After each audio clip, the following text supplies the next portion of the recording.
Hello, all you keystrokers out there, and welcome to another Kalene Storytime. Today, I have for you, Bam! Age of Heroes, The Pantheon Saga, Book 1, by Ekeke. And really quickly redo, there is also a little bit of linkage in the live chat. Hello, Bard of today! How are you doing? Thank you for joining. Alrighty, we're just going to jump right in with the prologue. Hey, J. Cliff! Alrighty. Prologue of Age of Heroes, Pantheon Saga, Book 1. The situation was about to turn deadly. 8 hostages held at gunpoint in a strip mall office outside town. Several miles above ground, one man could hear the crime in progress as if he were in the room. A gun-wielding trio had burst into the office, ordering the frightened occupants to their knees. A spray of bullets from a semi-automatic made them comply. At the sound of weapon fire, the man flew faster toward the conflict.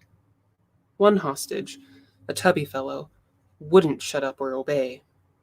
This was his office space, he protested. This meeting wasn't harming anybody. The lead gunman lost patience, firing his handgun twice at the chubby hostage. No! The flying man dove from the dark morning skies with a kick of speed. Several screams sliced through the room as shots rang out and struck true. 2 bullets bounced off his nearly invulnerable 6'4" frame after he exploded through the ceiling. 2 flattened slugs clinked harmlessly on the floor, never touching the intended target. With flakes of ceiling plaster swirling around, he glanced around to count 8 unharmed hostages. 7 shivered together on the floor. The mouthy, tubby gentleman flinched from bullets that never struck. The unusual complexions and bizarre physiques of the hostages confirmed what these people were. Superhumans. Before him stood 3 normal-looking thugs, hell-bent on executing the 8 hostages. Thank God I was on morning patrol.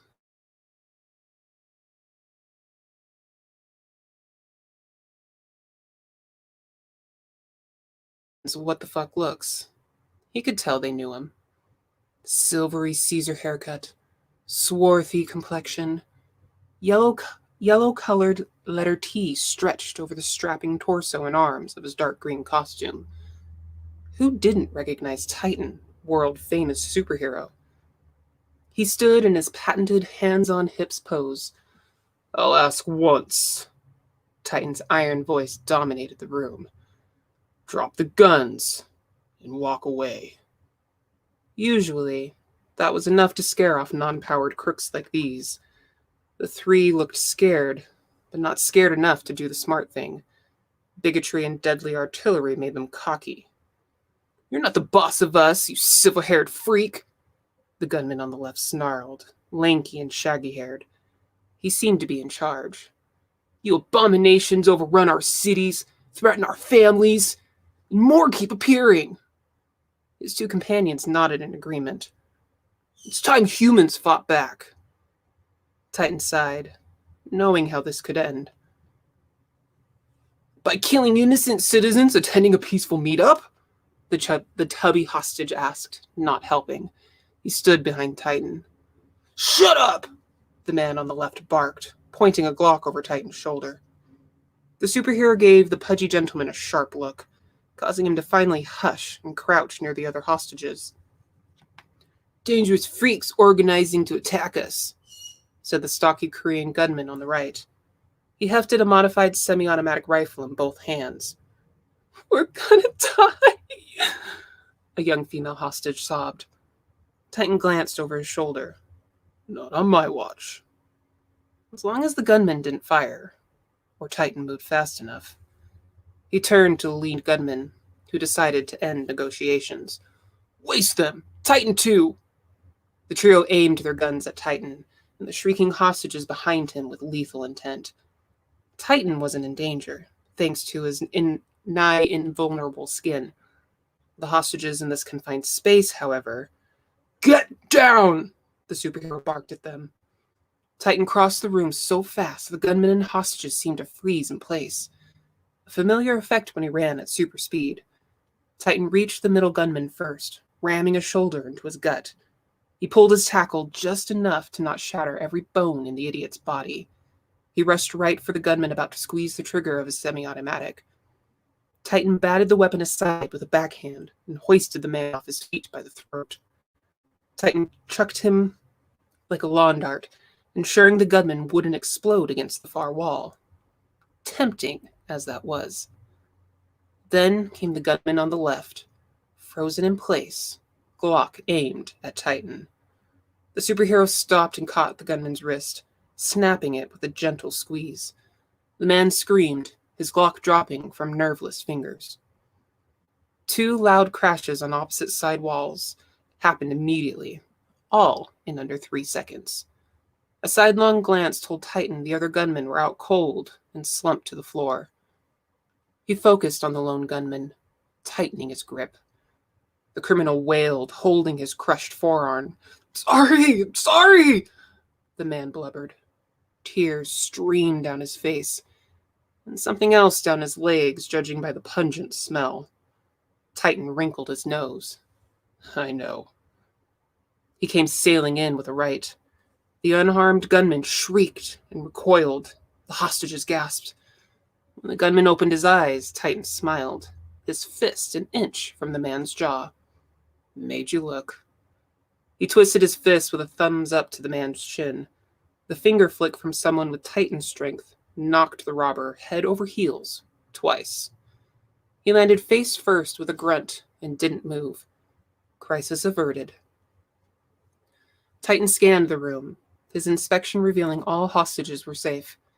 "Everyone okay?" he asked to make sure. A chorus of frightened voices confirmed. "Thank God." After asking someone to call 911, Titan bound the unconscious gunman with an electrical cord and kicked the guns far from reach. "Don't touch those," Titan warned. "They have their fingerprints." Glancing through the hole in the ceiling, he saw the sky was a stunning dark pink, signaling dawn's arrival. One woman ran to Titan, bear-hugging him like a life raft. "Thank you, Titan. God bless you for saving us." She looked the most normal of the 8 former hostages, save the cat-like amber eyes. Titan smiled. "My pleasure, ma'am." After 20-plus years and hundreds of thousands of rescues, simple gratitude still meant a lot. Most of them displayed similar appreciation, shaking hands or waving I cannot say this word, reverently. Looking them over, Titan saw these men and women were supers like himself. Unlike him, they lacked his vast power set or normal human visage. Hell, one had eyes that glowed nonstop. "Like me, but not like me," Titan observed blandly. Story of his life. "My goddamn ceiling!" someone shouted. Titan turned to the tubby older gentleman, the office's owner. Hands on his hips, the man's green veins stuck out further across his face and hands, the angrier he became. He kicked at the rubble, ringing the floor beneath the sizable hole. "You ruined it!" Titan's smile curdled, along with his mood. "My apologies. I was in a rush. Saving your life, you ungrateful dolt." Even without criticism, the high from saving lives had grown so fleeting. "Thanks a lot, almighty Titan," a younger man spat, a tubby man's son by his resemblance. "Expect a call from our lawyer." "Roger, Kevin, don't be assholes," the woman with the cat-like eyes protested. "Titan saved our lives." "And ruined my ceiling, Ashley," Roger gripped. "You know how much my superhero disaster premium will skyrocket?" The 8 hostages argued with Roger and Kevin over their ingratitude. The tied-up gunman groaned, but remained unconscious. Titan stepped back and, with a familiar plastic smile, said, "Have a good rest of your day." He rocketed it upward through the ceiling hole at top speed. The ungrateful voices of the rescued soon faded as sounds of police sirens grew closer. Minutes later, Titan soared over the heart of San Miguel. a sprawling Central Coast city located between Los Angeles and San Francisco. The red morning sun peeked over the horizon, slowly waking San Miguel's citizens. Miles below, the downtown skyline was illuminating. Morning traffic congested the veins of freeways winding through the city. Many drivers, walled in their cars, either zoned out, cursed the traffic, or multitasked. The babbling of voices swelled as the sun climbed, flooding the city of wonder with fiery warmth and noise. Most citizens never appreciated the sunrise, numbed out by their everyday routine. Several wept in bathrooms or cars for salvation from existences that never improved. Many voices chose the familiar complacency over escape, despite the misery. Titan heard them all. Every day. Listening was part of his routine, parsing through the clutter to locate those in true need, or intercepting crimes in progress. He had grown desensitized to their monotony, at times weary of it. Today, the monotony angered Titan, but the Central Coast saint could never express aloud how these ingrates should shut up about their crappy lives. Instead, Titan remained smiling and unwaveringly tolerant.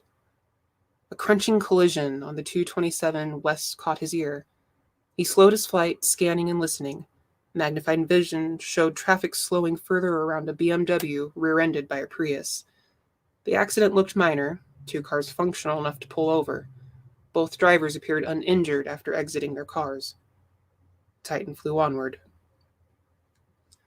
During the brief calm moments, Titan enjoyed observing San Miguel from above. He and this city had grown up together. Both had faced devastating tragedies. Both had been reborn stronger than before. Both had bonded in a brave new world while blossoming into household names. Today, the City of Wonder housed over 4 million citizens.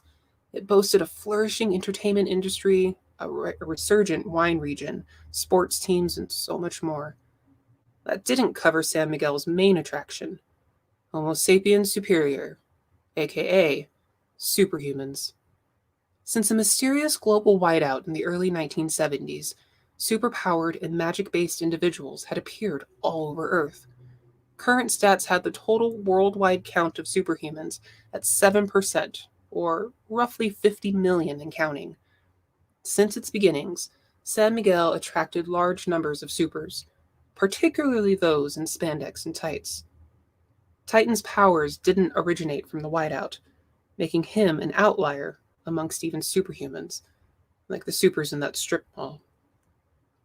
That wouldn't stop him from protecting his city from the superhumans who would do harm with their gifts, and those challenging the Central Coast Saint were growing more dangerous and more numerous as time passed.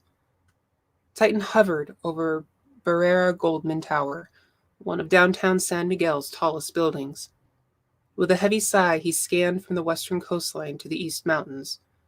The Rio Luis, one positive of the disaster that had shaped San Miguel, was a long, shimmering coil through the city, snaking all the way to the sea.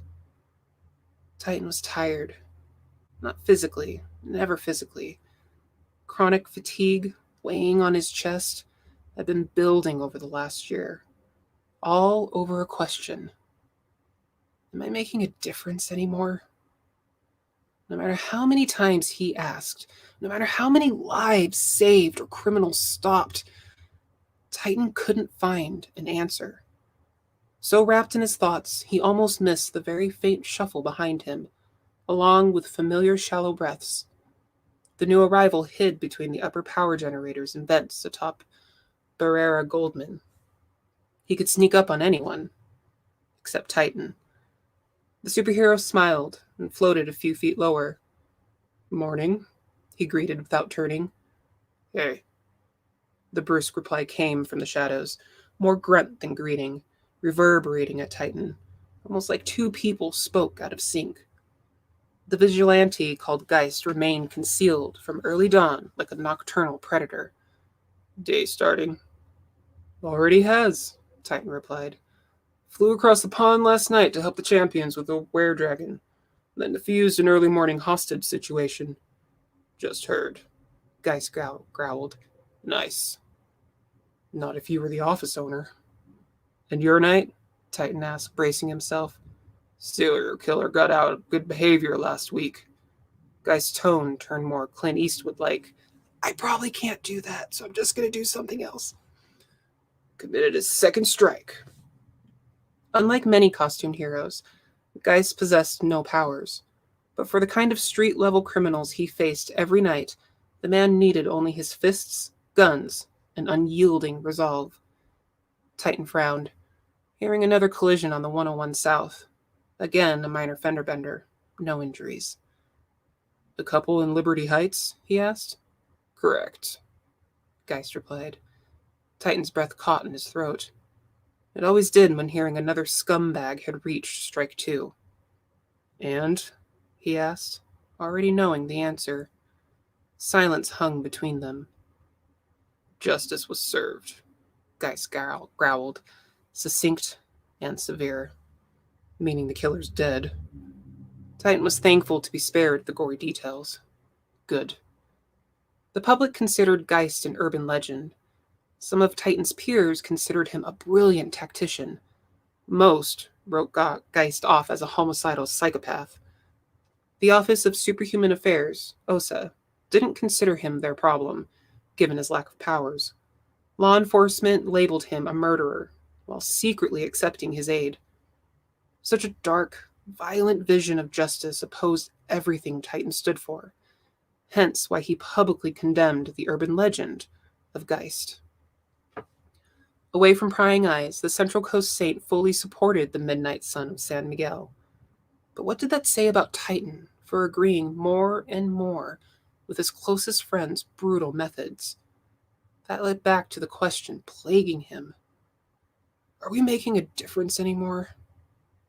Another lengthy silence passed before Geist answered. Meaning? Our methods differ, friend. But what have we accomplished? The bitterness and defeat in those words surprised even Titan. Titan, so many criminals we've put away keep getting out, Titan continued, unable to stop.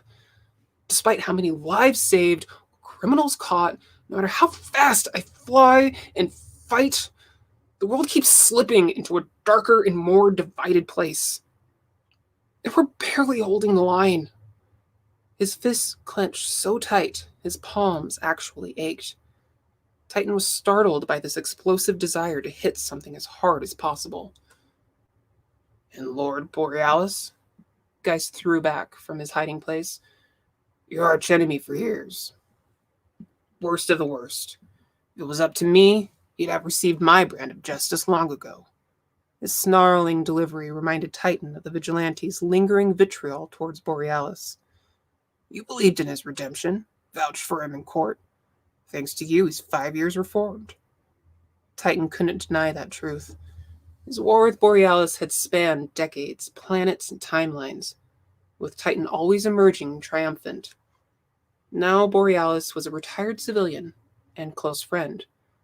That gave Titan's weariness a brief respite. One exception, out of countless failures. He shook his head, staring out at the rippling ocean beyond San Miguel's coastline. Geist wasn't finished. So everyone who considers you a role model is wrong? He demanded in a rough, angry whisper. You're what? I can never be for millions in the city, this country, this world. A beacon of hope. Remember that.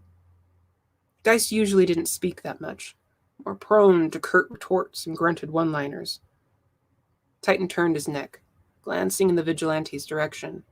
A pair of glowing, blood-red eyes glared up at him from the shadows between the air vents and power generators. Despite the darkness, Titan's 80-20 vision discerned Geist's sinewy, coiled outline. I believed that once. He turned from his friend. Nowadays, Titan isn't enough. Where's this coming from? Geist demanded. I'm the cynic, not you.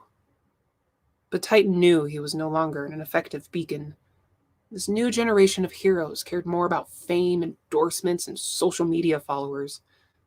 Titan remained mute as the sun climbed higher. Geist kept prying. Is this because yesterday was the Chicago Massacre's 15th anniversary? I don't know, Titan replied, uninterested in revisiting that horrific event. The last few weeks had been rougher than usual. Just thinking out loud. He stopped as faint smoke tickled his nostrils, wafting from the east. Titan turned in that direction and listened, stretching his hypersenses out. Trouble inland near Paso Robles, San Miguel's largest suburb. Titan tensed for action, glad for a distraction from his self-pity. Building fire on Park Street, he stated, turning to Geist. Have to... Golden sunlight chased away shadows between the generators, revealing no Geist. Titan smiled and shook his head. How does he do that? Thanks for listening, friend. The hero rocketed toward Paso Robles at top speed. And scene! That has been the prologue of Age of Heroes, the Pantheon Saga, Book 1 by Ekeke. I hope y'all have enjoyed it as much as I have enjoyed reading it for you. Let me put this down and that and get this as I ramble. Alrighty, next week we are going to be having William S. Frisbee, Ghosts of the Republic. And I don't have it after that because I have not continued building the list. I will have more lists. And thank you so much, J. Cliff, Patricia. Thank you, Bard of Today, for coming in and listening to me as I read live. I hope all of you have a super fun rest of your day, rest of your week. Remember, always keep writing, always keep living, all the best of all the things. And I will see you next week. Bye, guys.